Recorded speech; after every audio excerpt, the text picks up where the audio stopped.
Bien, pues vamos a continuar entonces en nuestro tema de estudio.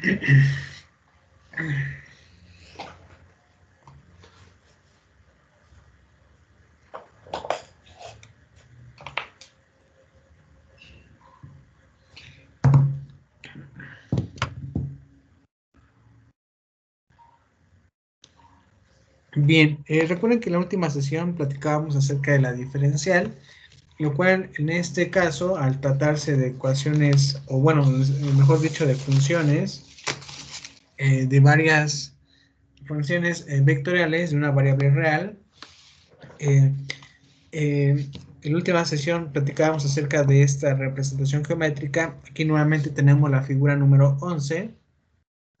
Tenemos el punto, bueno, el origen. Tenemos aquí el origen, ese sería en el plano. Y luego tenemos nuestra curva. Nuestra curva es esta, que está aquí marcada ya de color azul. Esa es nuestra curva. Vamos a llamarla C. Y luego nosotros tenemos identificado a un punto de la función vectorial. En este caso vamos a llamarla f de t. Y la siguiente, vean, la vamos a llamar f de t más h, es decir, este punto.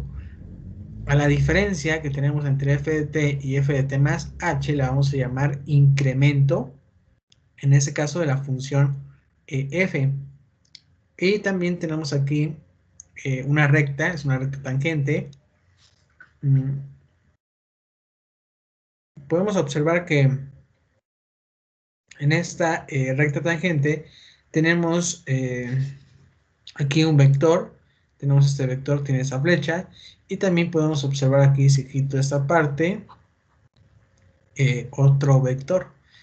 Este vector, que lo ven aquí de manera horizontal, sería nuestra diferencial, y este que se encuentra aquí sería el segundo término, donde tenemos h de phi de t punto coma h.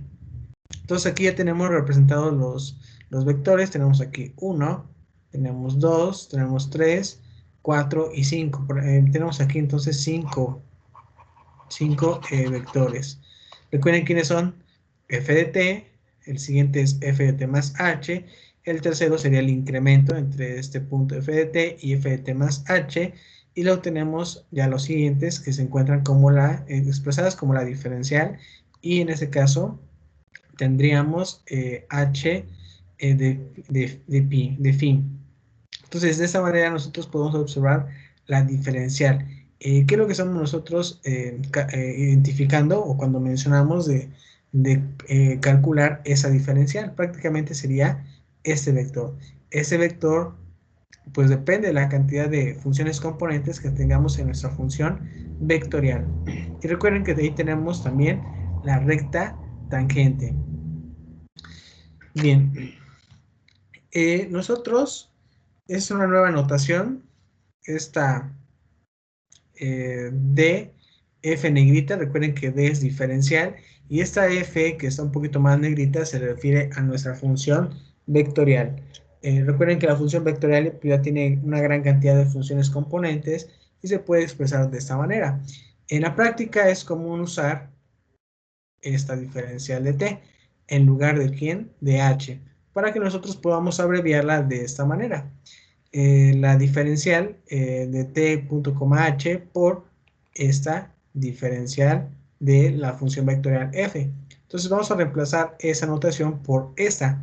Eso hace que nosotros entendamos que se trata, pues, de calcular esta diferencial de la función con centro en t y de radio h, y esto sea igual a tener, pues, f' de t diferencial de t. Es decir, que vamos a derivar nuestra función vectorial con respecto a esa variable t. Entonces tenemos aquí que f' de t, nosotros sabemos que es la derivada, en este caso, de la función vectorial con respecto a la variable t. Es una notación introducida para la derivada. Bien, ahora la pregunta es, ¿cómo podemos nosotros calcular la diferencial que si es que se nos llegan a pedir? Pues nosotros debemos entender en este momento que la función f pues es igual a una función vectorial. Recuerden que una función vectorial puede tener n funciones componentes. Puede tener una función componente, dos funciones componentes, tres, hasta n. Y a partir de eso, calcular la diferencial, pues tendría que ser de esta manera. Vamos a calcular la diferencial de esa función vectorial, debe de ser igual, pues a calcular la derivada de esas funciones componentes y añadirle también la diferencial de t. Por ejemplo, si yo supongo que tengo un primer término, vean ustedes qué es lo que debemos de hacer, pues calcular la primera derivada de esa función componente y luego añadirle o multiplicarla por la diferencial de t. Y así sucesivamente hasta la siguiente, que sería f' de n de t diferencial de t. Es decir, que nosotros debemos de calcular la diferencial pues para cada uno de los términos que nosotros tengamos. Y lo que se nos expresa en la ecuación número 7. Ahora, si nosotros decimos ahora que x sea un vector, en ese caso, es decir, de una función vectorial, pues tendríamos lo siguiente. Tendríamos f, tal vez la primera función vectorial, podríamos tener también una segunda, una tercera, hasta n función vectorial. En ese caso, pues nos referimos a f de t. Entonces nosotros también pudiéramos hacer esta igualdad, podemos identificarlo de esta manera, tener la diferencial o aquí de x debe de ser igual a la diferencial de la función f, y en ese caso para cada una de sus funciones componentes. De esta manera también podríamos expresar que x, vean ustedes aquí, x es igual a una función vectorial, pues podemos decir que la diferencial del vector x pues es la diferencial de cada una de las funciones componentes. Bien. Aquí están algunas de las propiedades de la diferencial. Vean ustedes, si nosotros tenemos una adición entre funciones, pues nosotros podemos calcular la primera diferencial para f más la segunda diferencial para g. Lo mismo ocurre si nosotros tenemos una sustracción. Tenemos que calcular la diferencial de la función f menos la diferencial de la función g. Y si tuviéramos un producto, en este caso, nos quedaría de esa manera. Tenemos f punto por la diferencial de g más, aquí sería la diferencial de f por g.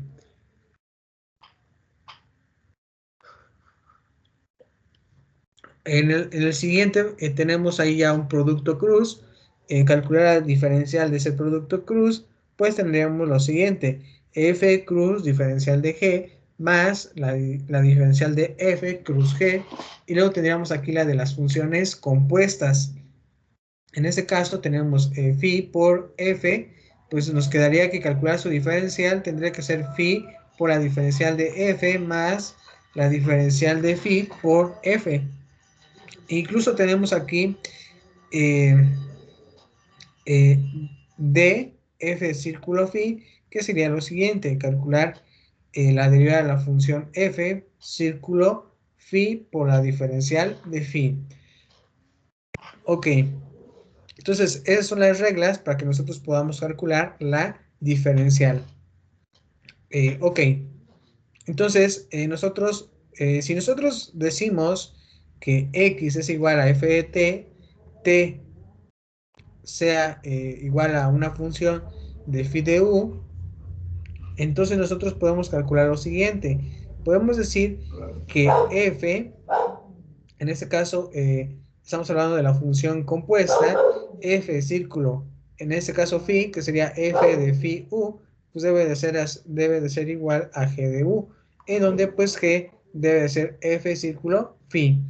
Y luego se nos comenta aquí, o se nos hace una pregunta, ¿qué significa en este caso f de t, diferencial de t, o g' de u, diferencial de u? ¿Qué significaría en este caso? Nosotros sabemos que esto, pues es encontrar las diferenciales. Aquí sería la diferencial en este caso con respecto a t, y aquí sería la diferencial con respecto a la variable u. Pero bueno, sin embargo, si nosotros tenemos la siguiente regla, podemos observar que tanto g' de u diferencial de u debe de ser igual a f' de t diferencial. En este caso tendría que ser diferencial de t.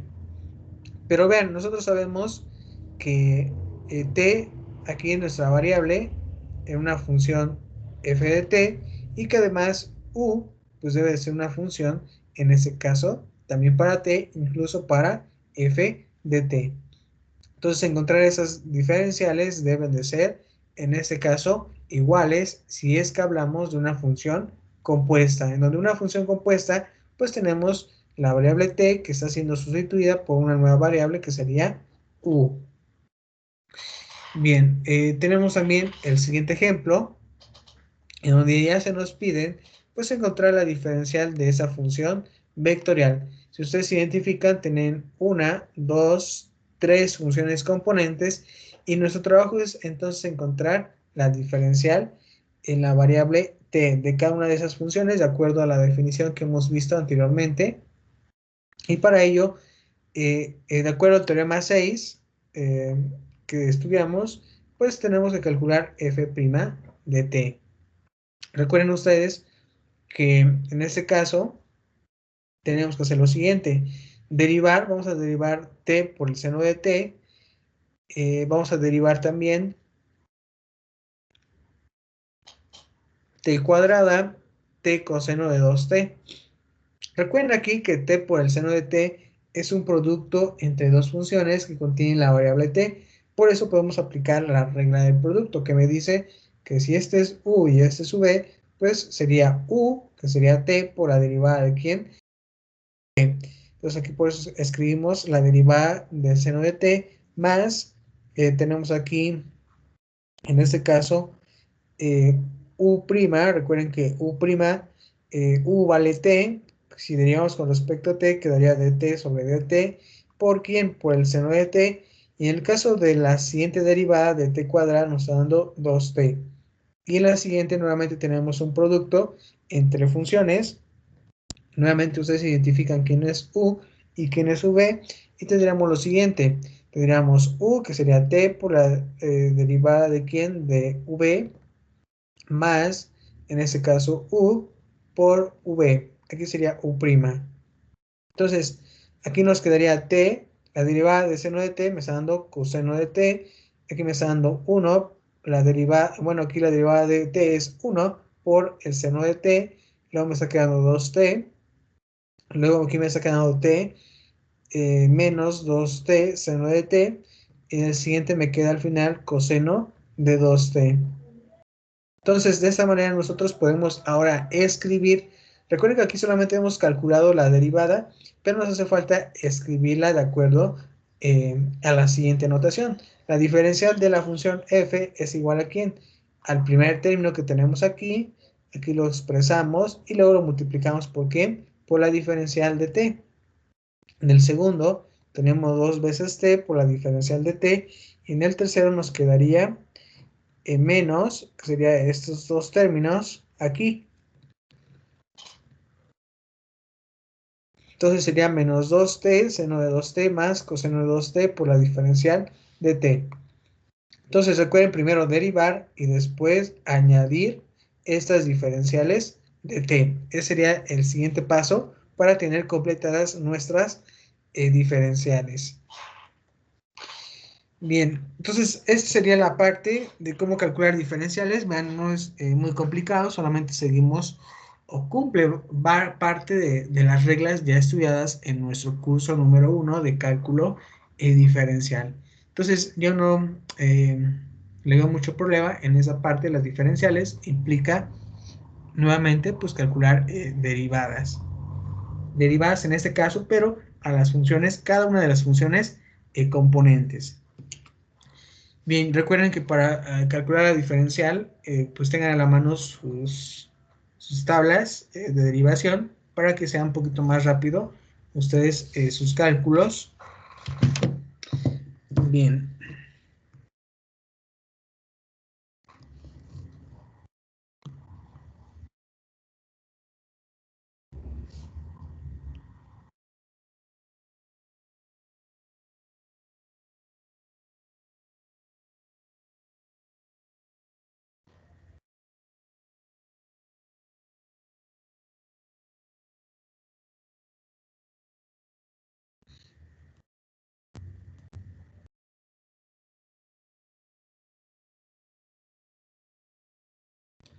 Bien, entonces vamos a continuar en esa parte. Vamos a nosotros ya tocar el tema de la integral. Bien, recuerden ustedes que hemos estudiado desde nuestro curso anterior de cálculo integral que nosotros en aquel momento pues podíamos con esas técnicas que aprendimos podemos calcular el área bajo una curva, podemos también calcular eh, podemos calcular la longitud en especial de una curva, algo que se estudió en las aplicaciones de la integral. Hay varias aplicaciones que se le puede dar al uso de la integral, pero así sencillamente recordando algunas, pues son las que les mencioné. Y en este caso, como nosotros estamos trabajando curvas en el espacio, por ejemplo, déjenme buscarles aquí algunas curvas del espacio. Eh, déjenme ver aquí. Eh, podemos decir que las curvas estudiadas en el espacio pues pudieran ser esta imagen. Recuerden que en esta unidad pues en nuestro interés en las funciones de una variable pues son curvas en el espacio como la pueden observar en esta imagen, son de este tipo. Aquí en este caso aquí tenemos esta curva que tiene un intervalo ya definido. Incluso también podemos tener estas curvas que salen obviamente en la tercera dimensión. Ustedes podrán observar que ya están dadas aquí por sus vectores unitarios I, J y K. Entonces tenemos aquí son tres ejemplos. Hay muchas curvas en el espacio. Nosotros imagínense qué podemos calcular con esas curvas. Tal vez se nos pida la longitud exacta de cada una de estas curvas, pero nosotros lo podemos hacer a partir de los principios ya estudiados en el curso anterior de cálculo integral. Recuerden ustedes que hace un momento con la derivada, pues obteníamos información acerca de las funciones que estaban en el espacio, por ejemplo, de que si tenían cuántos, o en especial cuántas puntos tangentes tenía, cuántos horizontales, verticales, era información que se nos podía pedir y lo hacíamos con esa opción, con con esa parte de curvas en el espacio. Aquí tenemos otra curva en el espacio. Aquí ya nos dan o se nos muestran los instantes t, r de t0, r de t1, r de t2.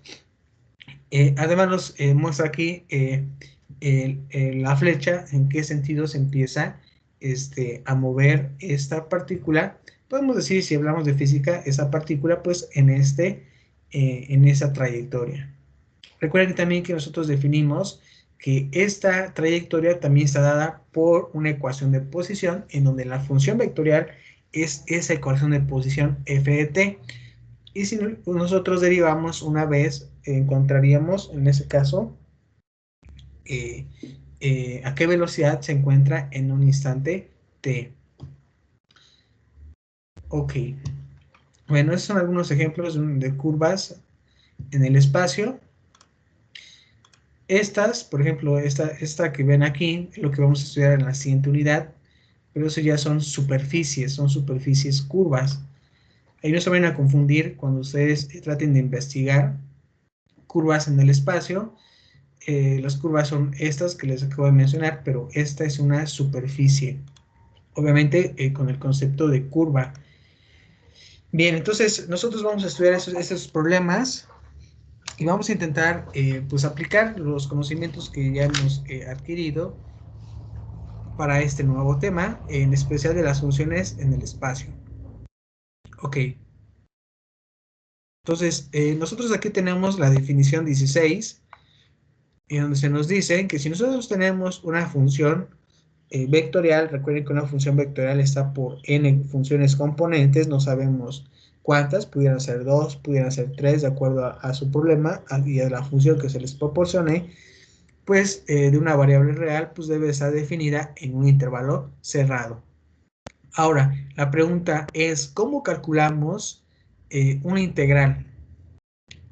Una integral en una función vectorial. Si sabemos que una función vectorial pues tiene n cantidad de componentes, entonces nosotros podemos hacer lo siguiente. Dada la función f, si esa función f es una función vectorial y además tenemos una integral definida en el intervalo de a hasta b, pues ocasiona que cada una de esas funciones componentes que nosotros conocemos de esta función vectorial, pues tengan que integrar la función 1, la función 2, si es que tenemos 3 hasta n. ¿Ok? Y la notación más usual sería de esa manera, la integral de a hasta b de la función f de t diferencial de t, la cual debe de ser integrada en un intervalo cerrado de a hasta b. Y además la integral que tenemos aquí existe siempre que cada una de las integrales van aquí. F y se refiere a las funciones componentes, repito, se refiere a las funciones componentes, también deben de existir. Entonces, si nosotros sabemos que la función es continua y está determinada por un intervalo cerrado, nosotros podemos afirmar entonces, con con una palabra muy sencillita, si nosotros sabemos que son continuas, pues debe entonces de existir nuestra integral. ¿Ok? Es lo que sabemos nosotros por el tema de, en este caso, de funciones continuas. Ok, además nosotros sabemos que por el teorema número 12, llamado también primer teorema fundamental del cálculo, pues aquí nosotros ya tenemos funciones vectoriales. Además, si sabemos que esas funciones son continuas en un intervalo i, y además a, que forma parte del intervalo, pertenece a ese intervalo i, entonces nosotros podemos hacer o decir lo siguiente, que en el caso de calcular una integral, su opuesto sería la derivada con respecto a quién, a t. Entonces, si ustedes observan este teorema 12, el opuesto de la integral, que es la derivada, al final nos está proporcionando la función f de t. Se sigue cumpliendo ese teorema fundamental de cálculo aplicado ya para funciones de varias variables. ¿Ok? Entonces hay que tener en cuenta esa parte. Se siguen aplicando ese criterio.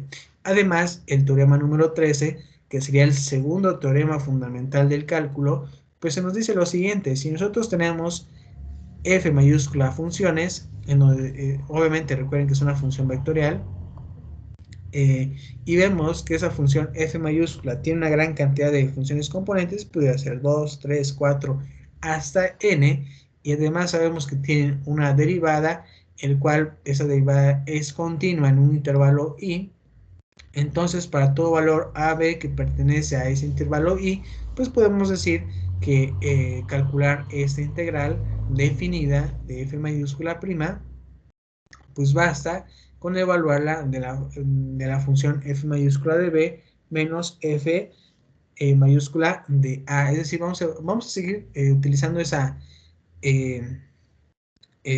propiedades de que vamos a evaluar del mayor menos el menor. Se sigue aplicando ese teorema, o bueno, segundo teorema fundamental, en este caso, del cálculo.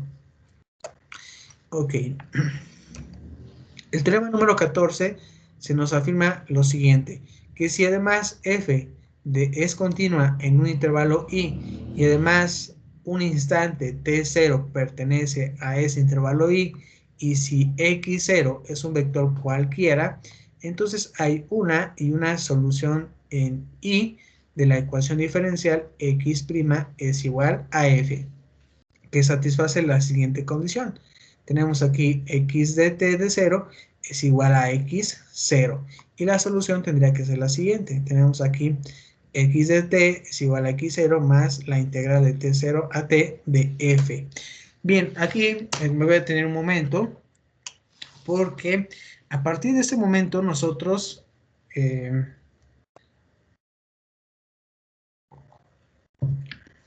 este curso empezamos a dar ya también la introducción para las ecuaciones diferenciales. Es un curso que viene más adelante, pero a partir de este tema de cálculo vectorial, pues ya se nos hace mención. Incluso yo se los recuerdo. Aquí, al tener nosotros una cantidad de funciones componentes, lo que al final generan estas funciones son constantes.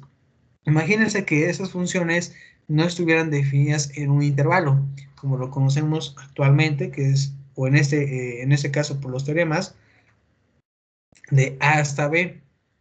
Lo que empiezan a generar cada una de ellas es una constante C. Entonces, esas constantes C se pueden averiguar siempre y cuando pues, se conozca esa condición inicial. Y es uno de los temas tratados en las ecuaciones diferenciales que nosotros necesitamos resolver, pero también nosotros necesitamos conocer condiciones en este caso. Y aquí es donde se nos muestra el primer caso.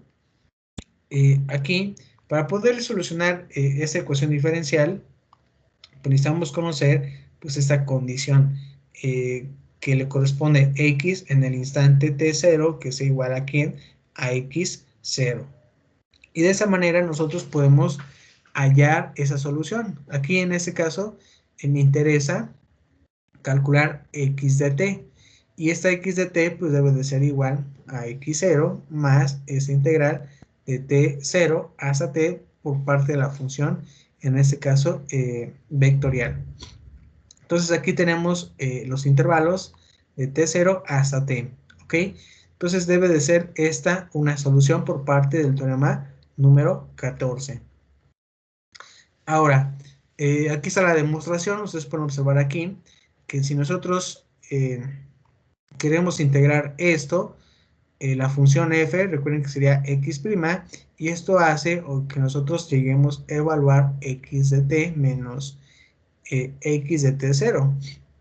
Y si nosotros queremos calcular este valor de x de t en un instante t, nosotros tenemos que hacer lo siguiente. Ustedes muy sencillamente haríamos un pequeño despeje en donde x de t sea igual a ¿quién? En este caso hablaríamos de x0, que sería este término, y de la integral de t0 a t de f, que sería esta, de tal manera que t pertenezca a ese mismo intervalo y de esa manera nosotros tendríamos nuestra función, en ese caso, x de t. Recuerden que esto es por parte del teorema, el teorema 14. Bien, entonces así una curva en el espacio, bueno, aquí tenemos una curva C, pudiera ser también cualquier curva, que pasa por este punto x0 en el tiempo, con ese instante t0, y además f de t es un vector tangente a esa curva para cualquier valor que se le pueda considerar de t en el intervalo cerrado de a hasta b. Entonces nosotros podemos decir que esa función debe de ser continua y además esta curva debe de estar descrita por la siguiente transformación de esta manera. Entonces, aquí nosotros tenemos ya expresada pues esta integral que x de t es igual a x0 más la integral de t0 hasta t de la función f. Ok, por ejemplo, aquí tenemos el siguiente, el número 21, que se nos dice que para resolver este problema que tenemos, me parece que aquí, este problema, donde se nos dice que sea x de t el vector de posición de una partícula P de masa m, nosotros podemos calcular, vean, podemos calcular la velocidad de esa partícula. Para calcular la velocidad, obviamente implica derivar en este momento, pues, a la función vectorial. En ese momento decimos que sería x' de t, la cual la velocidad nos daría la velocidad de esa partícula. Ahora, si ustedes derivan la velocidad, encontrarían la aceleración de la partícula P, pues en un instante t. Y si nos dicen, si la fuerza que actúa sobre la partícula en un instante t es f de t, vean, aquí tenemos nuestra fuerza, que sería f de t, entonces, de acuerdo a la segunda ley de movimiento de Newton, x se debe de satisfacer la siguiente ecuación. Recuerden ahí que hay una segunda ecuación de Newton, el cual se refiere a la siguiente, que una fuerza debe de ser igual a la masa por la aceleración. Obviamente, en donde la masa de este cuerpo, o bueno, aquí nosotros llamamos partícula, una partícula pudiera ser incluso un vehículo, pudiera ser eh, tal vez una persona, pudiera ser un libro, pudiera ser una pelota. eh, entonces, pues aquí tenemos que cada uno de esos objetos, cualquier partícula que sea, pues su masa debe de tener. Obviamente la masa es muy difícil que la masa sea igual a cero. Prácticamente si un objeto no tiene masa, pues prácticamente no la estamos considerando. Pero la mayor parte de los objetos pues tienen una masa, sea el que sea. Y la aceleración es obviamente nuestra partícula en la que se encuentra. Y a partir de esto, nosotros la definimos que debe de ser igual a la fuerza F. Entonces, así nosotros podemos decir que la trayectoria de la partícula, que está definida por una ecuación diferencial, sujeta a ciertas condiciones iniciales. Y bien, recuerden aquí que hace un momento les comenté que en este tema, pues ya se ven ese tipo de conceptos de ecuación diferencial. ¿Ok?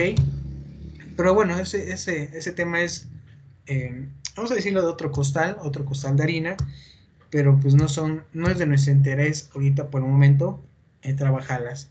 Pero bueno, en este ejemplo pues tenemos que vamos a intentar pues hallar una solución pues para este problema.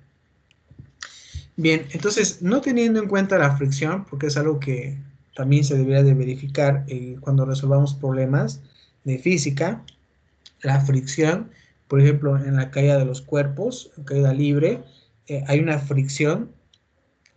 eh, entonces, bueno, aquí en este caso, si no consideramos la fricción y suponiendo que una fuerza gravitacional es constante, nosotros podemos describir ya sea en ese momento el movimiento de una partícula de masa m, cuya velocidad inicial, pues, aquí se nos expresa como v subíndice 0. Aquí recuerden que pudiera ser un número real también. Alguien pudiera decir tal vez una velocidad, por ejemplo, 1 metro por segundo, 2 metros por segundo, o si no, si hablamos de una escala más pequeña, centímetros por segundo, o una escala más grande, pudiera ser kilómetros, ¿no? Kilómetros por segundo o kilómetros por hora, ¿no? Que también nosotros podemos definir en el caso de las partículas que llevan una velocidad, ¿no? O vehículos también, ¿no? Pues algunos problemas que impliquen salir de un lugar a otro, pues ya trabajarían con kilómetros por hora. Pero bueno, entonces aquí nuestra velocidad inicial pues es expresada solamente por la letra V y por el número 0 como subíndice. Y también tenemos la posición inicial que sería X de 0. Entonces para poder encontrar en este caso, lo que se nos pedía en esa parte del problema, teníamos aquí que se nos quería la trayectoria de la partícula que estaría determinada por esta ecuación diferencial, está sujeta a ciertas condiciones iniciales. Entonces, si se nos pide, en ese caso, el vector, o se nos proporciona el vector de posición, vean aquí tenemos que se refiere a x de t, nosotros podemos hacer lo siguiente. Si nosotros definimos que la masa por la gravedad es la fuerza constante, tenemos lo siguiente. Recuerden que nosotros sabemos que la aceleración es igual a derivar a la velocidad una vez, e incluso debe de ser igual a ¿quién? A g. Nosotros tenemos entonces que por la velocidad, en ese caso, la velocidad en cualquier instante de t, pues debería de ser, vean, la velocidad inicial. Recuerden que esto es v0, que sería inicial. Ustedes saben que si la velocidad inicial es un número, pues este debe de existir. Pero si ustedes el problema les dijera que la velocidad inicial es despreciada o es igual a cero, pues tendría que ser cero. Pero siempre vamos a tratar de escribir que sea v0. Esa sería la inicial. Si es que existe o no existe, esas serán después las condiciones que nosotros debemos de aplicar para que esta ecuación de velocidad pues sea la indicada y correcta al problema. Aquí en términos generales la escribimos como v subíndice 0 más, en este caso, la integral de 0 a t de g. Y recuerden que esta integral de g, pues me quedaría g de t. Recuerden que estamos integrando con respecto a t. En este caso, aquí sería de 0 a t. Entonces, a un instante t, obviamente si nosotros estamos considerando aquí que partimos de 0, entonces t puede ser cualquier número, pudiera ser 1, 2, 3, 4, 5, hasta cualquier número, obviamente t mayor que 0, mayor que 0. Y por eso nos quedaría v0 más g de t. Esa sería, en este caso, la ecuación para la velocidad. Y si nosotros quisiéramos trabajar la de posición, pues algo similar ocurre. Recuerden que x0 sería la condición, en este caso posición inicial, si es que existe en términos generales, más la integral de un instante t0 hasta t. Esto implica que si nosotros aquí tenemos, en este caso, la posición, recuerden ustedes que tendríamos que integrar la velocidad. Recuerden que esto es la velocidad de t. Entonces recuerden que yo conozco la velocidad, mi velocidad es todo esto, pero si yo la integro, voy a poder conocer mi posición o mi ecuación posición. Por eso aquí voy a integrar con respecto a la velocidad. Eso implica que si calculo la integral, bueno, la velocidad inicial, pues me quedaría v subíndice 0 de t más, en este caso nos quedaría 1 medio por g de t al cuadrado, que sería esta integral con respecto a esta variable. Entonces de esta manera nosotros encontraríamos ya las ecuaciones generales para la velocidad y para la posición. Recuerden ustedes que yo estoy aquí, tengo x de t, si yo derivo una vez, encuentro la velocidad. Si yo derivo otra vez, encuentro la aceleración. Pero ¿qué pasa si yo conozco de antemano la aceleración? Pues bueno, si yo integro la aceleración, voy a encontrar la velocidad. En este caso, si yo vuelvo a integrar, encontraría aquí a x de t. Por eso es algo que aquí se nos está detallando de esa manera. Es necesario que ustedes tengan en mente esta parte. Yo me puedo ir en un problema de este lado, pero también pudiera ir de ese problema de este lado si es que conozco alguno de estos elementos. ¿Ok? Bien, entonces para facilitar el dibujo de la trayectoria de la partícula, seleccionamos un sistema de coordenadas como la figura 12. Aquí tenemos la figura 12, vean ustedes. Tenemos un objeto que sale, podemos decir, desde el origen, lleva una velocidad inicial, es lanzado.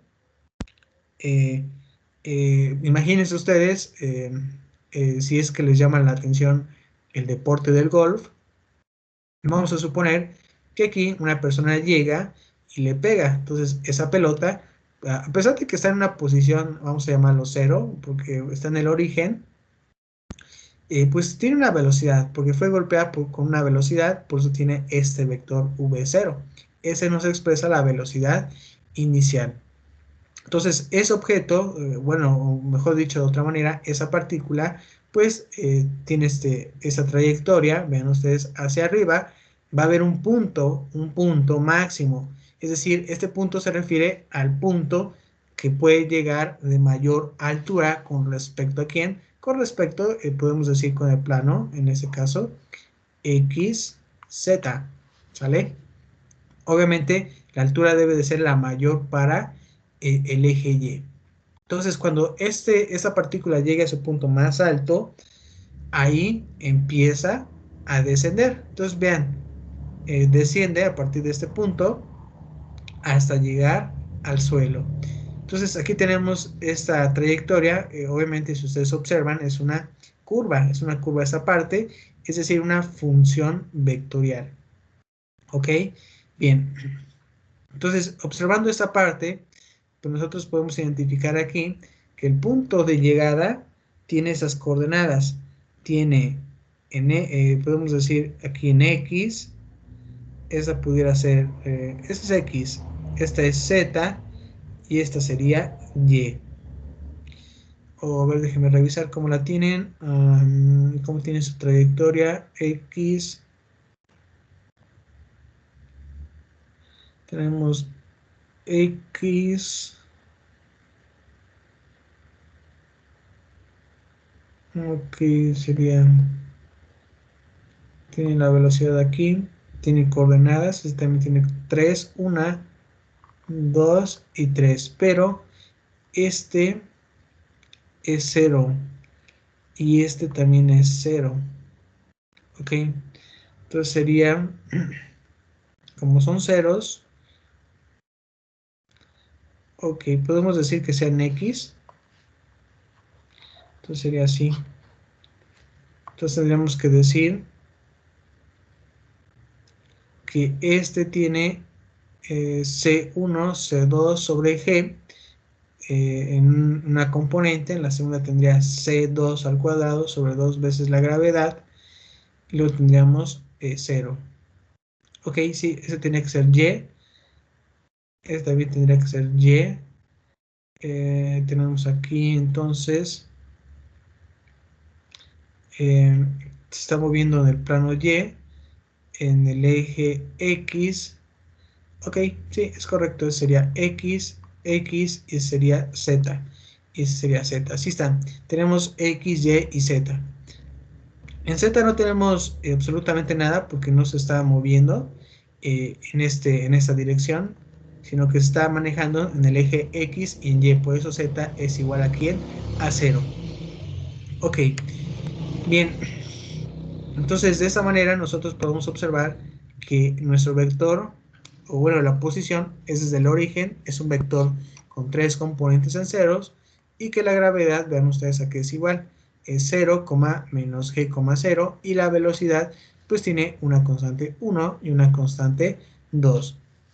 Aquí vienen las preguntas muy interesantes para ustedes, que en la función vectorial de posición, pues a nosotros nos dice en dónde se encuentra el objeto. En este caso, se refiere a este punto O. Eso es lo que nos dice X de T. Ahora, la gravedad, aquí tenemos otro vector, la gravedad nos dice que está siendo aplicada pues en la segunda componente, es decir, en la dirección Y. Aquí podemos escribir que sería y es negativa. Si nosotros definimos que esta dirección hacia arriba es positiva y este sentido es positivo, entonces tener menos g implica que está siendo contrario. Y también tenemos aquí la velocidad inicial, que tiene una constante 1, constante 2 y es 0. Entonces, esta velocidad inicial se refiere a este vector, que aquí pues obviamente implica que tenga una velocidad, vean aquí, podemos ir en X y también una velocidad en donde en Y. Por eso tenemos en este caso en nuestro vector con dos constantes, C1, C2 y en Z es 0, porque en Z, si ustedes observan, no se está moviendo en esa dirección o en esta. ¿Ok? Bien, entonces si el origen se coloca en el punto inicial, la fuerza en la dirección negativa del eje Y y la dirección de X se elige de modo que la velocidad sea paralelo al plano XY. Y las ecuaciones paramétricas que describen el movimiento de una partícula serían las siguientes. Sería la primera, X es igual a C1 por T y Y sería igual a ¿quién? Menos 1 medio por G por T al cuadrado más C2 por T y Z es igual a 0. Estas expresiones son las extraídas en este modelo que tenemos en la figura 12. ¿Ok? Bueno, entonces continuamos mañana analizando esta parte de este problema para poder trabajar la parte final de este problema, ¿ok? Mañana tenemos examen. Ah, ok, sí es cierto. Entonces sería el día jueves. El día jueves, ya estaba revisando hace un momento algunos exámenes de ustedes. Déjenme continuar en un momento o más tarde para que ustedes vean quiénes hacen, ¿no? Su regula. Déjenme tener listas ya sus calificaciones, tal vez denme oportunidad hoy. Yo espero que pasen a la plataforma a ver más tarde, por ejemplo, como las 9 de la noche de hoy para que vean si hacen su segunda oportunidad o lo tienen libre mañana. Entonces continuamos el día jueves esta parte.